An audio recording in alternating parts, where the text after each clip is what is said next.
بسم اللہ الرحمن الرحیم۔ شروع اللہ کا نام لے کر جو بڑا مہربان نہایت رحم والا ہے۔ حامیم، کتاب روشن کی قسم کہ ہم نے اس کو قرآن عربی بنایا ہے تاکہ تم لوگ سمجھو، اور یہ بڑی کتاب یعنی لوح محفوظ میں ہمارے پاس لکھی ہوئی اور بلند مرتبہ ہے، حکمت والی ہے۔ تو کیا ہم پھیر دیں گے تمہاری طرف سے یہ کتاب نصیحت موڑ کر اس بنا پر کہ تم ایسے لوگ ہو جو حد پر نہیں رہتے؟ اور ہم نے پہلے لوگوں میں بھی بہت سے پیغمبر بھیجے تھے، اور جو پیغمبر بھی ان کے پاس آتا تھا تو وہ اس سے ضرور تمسخر کرتے تھے، تو جو ان میں سخت زور والے تھے ان کو ہم نے ہلاک کر دیا، اور پہلے لوگوں کی حالت گزر چکی۔ اور اگر تم ان سے پوچھو کہ آسمانوں اور زمین کو کس نے پیدا کیا ہے تو کہہ دیں گے کہ ان کو غالب اور علم والے اللہ نے پیدا کیا ہے، جس نے تمہارے لیے زمین کو بچھونا بنایا اور اس میں تمہارے لیے رستے بنائے تاکہ تم راہ راست پر چلو، اور جس نے ایک اندازے کے ساتھ آسمان سے پانی نازل کیا، پھر ہم نے اس سے مردہ زمین کو زندہ کیا، اسی طرح تم زمین سے نکالے جاؤ گے۔ اور وہی ہے جس نے سب چیزوں کے جوڑے بنائے اور تمہارے لیے کشتیاں اور چوپائے بنائے جن پر تم سوار ہوتے ہو تاکہ تم ان کی پیٹھ پر چڑھ بیٹھو، اور جب اس پر بیٹھ جاؤ پھر اپنے پروردگار کے احسان کو یاد کرو اور کہو کہ وہ ذات پاک ہے جس نے اس کو ہمارے زیر فرمان کر دیا اور ہم میں طاقت نہیں تھی کہ اس کو بس میں کر لیتے، اور ہم اپنے پروردگار کی طرف لوٹ کر جانے والے ہیں۔ اور انہوں نے اس کے بندوں میں سے اس کے لیے اولاد مقرر کی، بے شک انسان سراسر ناشکرا ہے۔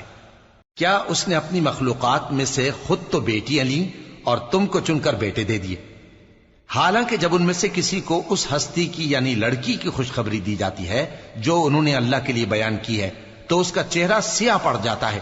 اور وہ اندر ہی اندر گھٹنے لگتا ہے۔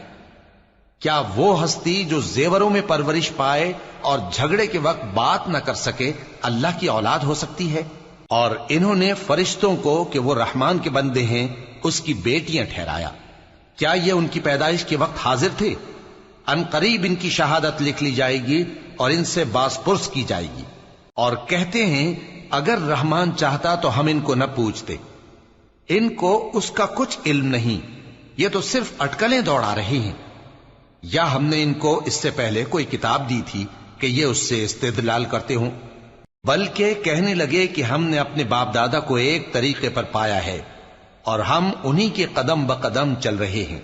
اور اسی طرح ہم نے تم سے پہلے کسی بستی میں کوئی خبردار کرنے والا نہیں بھیجا مگر وہاں کے خوشحال لوگوں نے کہا کہ ہم نے اپنے باپ دادا کو ایک راہ پر پایا ہے اور ہم قدم بقدم انہی کے پیچھے چلتے ہیں۔ پیغمبر نے کہا اگرچہ میں تمہارے پاس ایسا دین لایا ہوں کہ جس رستے پر تم نے اپنے باپ دادا کو پایا وہ اس سے کہیں زیادہ سیدھا رستہ دکھاتا ہو، تو کہنے لگے کہ جو دین تم دے کر بھیجے گئے ہو ہم اس کو نہیں ماننے کے، تو ہم نے ان سے انتقام لیا، سو دیکھ لو کہ جھٹلانے والوں کا انجام کیسا ہوا۔ اور جب ابراہیم نے اپنے باپ اور اپنی قوم سے کہا کہ جن چیزوں کو تم پوجتے ہو میں ان سے بیزار ہوں، ہاں جس نے مجھ کو پیدا کیا وہی مجھے سیدھے رستے پر لے چلے گا، اور یہی بات وہ اپنے بعد اپنی اولاد میں چھوڑ گئے تاکہ وہ اللہ کی طرف رجوع رہیں۔ بات یہ ہے کہ میں ان کفار کو اور ان کے باپ دادا کو مال و متاع دیتا رہا یہاں تک کہ ان کے پاس حق اور صاف صاف بیان کرنے والا پیغمبر آ پہنچا، اور جب ان کے پاس حق یعنی قرآن آیا تو کہنے لگے کہ یہ تو جادو ہے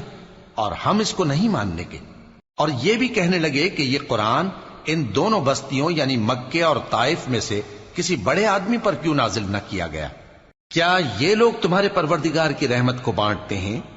ہم نے ان میں ان کی معیشت کو دنیا کی زندگی میں تقسیم کر دیا اور ایک کے دوسرے پر درجے بلند کیے تاکہ ایک دوسرے سے خدمت لے، اور جو کچھ یہ جمع کرتے ہیں تمہارے پروردگار کی رحمت اس سے کہیں بہتر ہے۔ اور اگر یہ خیال نہ ہوتا کہ سب لوگ ایک ہی جماعت ہو جائیں گے تو جو لوگ اللہ سے انکار کرتے ہیں ہم ان کے گھروں کی چھتیں چاندی کی بنا دیتے اور سیڑھیاں بھی جن پر وہ چڑھتے، اور ان کے گھروں کے دروازے بھی اور تخت بھی جن پر تکیہ لگاتے ہیں، اور یہ سب چیزیں سونے کی بھی بنا دیتے، اور یہ سب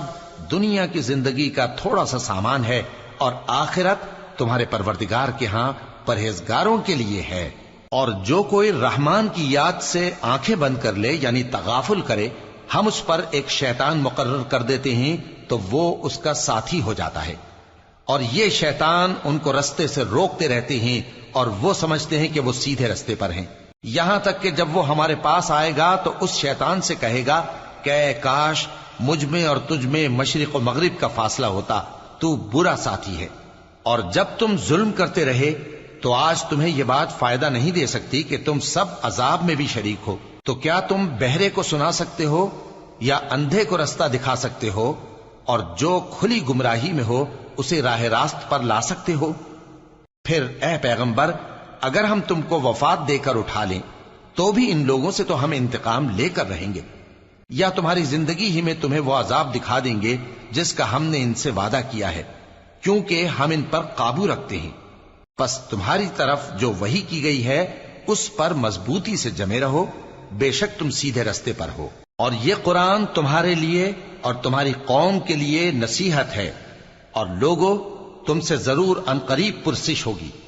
اور اے نبی، جو اپنے پیغمبر ہم نے تم سے پہلے بھیجے ہیں ان کے احوال دریافت کر لو کہ کیا ہم نے رحمان کے سوا اور معبود ٹھہرائے تھے کہ ان کی عبادت کی جائے؟ اور ہم نے موسیٰ کو اپنی نشانیاں دے کر فرعون اور اس کے درباریوں کی طرف بھیجا تو انہوں نے کہا کہ میں پروردگار عالم کا بھیجا ہوا ہوں۔ پھر جب وہ ان کے پاس ہماری نشانیاں لے کر آئے تو وہ ان نشانیوں پر ہنسنے لگے، اور جو نشانی ہم ان کو دکھاتے وہ پہلی سے بڑی ہوتی تھی، اور ہم نے ان کو عذاب میں پکڑ لیا تاکہ باز آئیں، اور کہنے لگے کہ اے جادوگر، اس عہد کے مطابق جو تیرے پروردگار نے تجھ سے کر رکھا ہے اس سے دعا کر، بے شک ہم ہدایت یاب ہوں گے۔ سو جب ہم نے ان سے عذاب دور کر دیا تو وہ عہد شکنی کرنے لگے، اور فرعون نے اپنی قوم سے پکار کر کہا کہ اے قوم، کیا مصر کی حکومت میرے ہاتھ میں نہیں ہے، اور یہ نہریں جو میرے محلوں کے نیچے بہ رہی ہیں میری نہیں ہیں؟ کیا تم دیکھتے نہیں؟ بے شک میں اس شخص سے جو کچھ عزت نہیں رکھتا اور صاف گفتگو بھی نہیں کر سکتا کہیں بہتر ہوں۔ تو اس پر سونے کے کنگن کیوں نہ اتارے گئے، یا یہ ہوتا کہ فرشتے جمع ہو کر اس کے ساتھ آتے؟ غرض اس